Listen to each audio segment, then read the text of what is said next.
bother you what people say about you?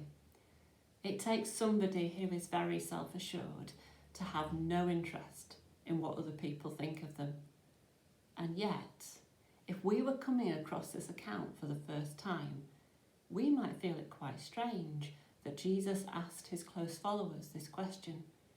It's not like Jesus has been going around trying to please people, asking after he's said something or done something, are you okay with that?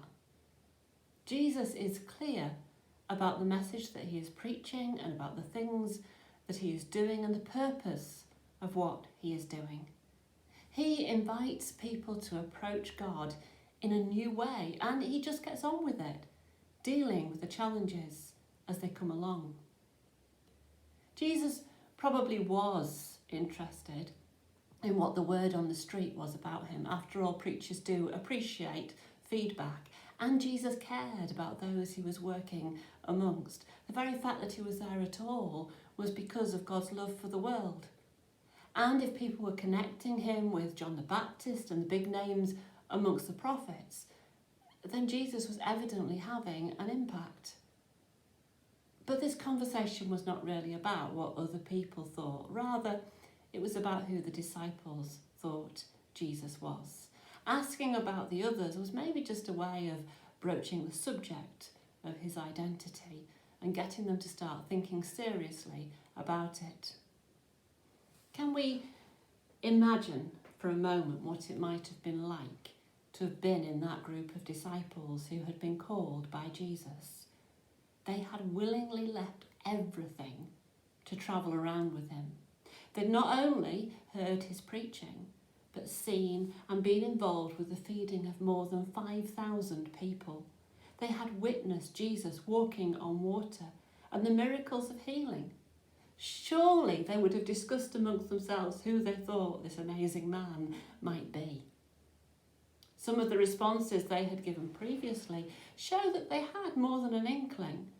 For instance, after Matthew's account of Jesus walking on water, we're told that those in the boat said to him, "Truly, you are the Son of God." But there is something particularly significant taking place in the events of today's reading.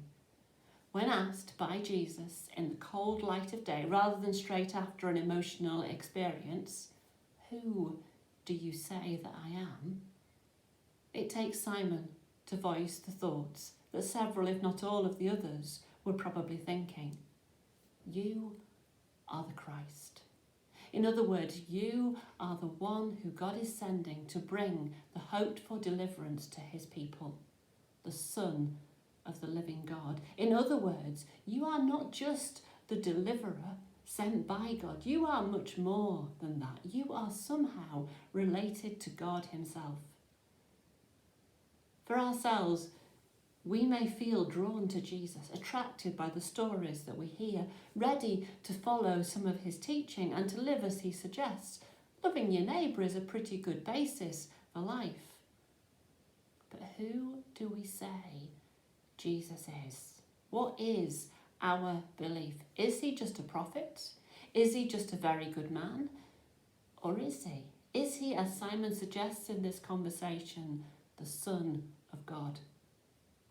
C.S. Lewis said, "A man who is merely a man and said the sort of things that Jesus said would not be a great moral teacher.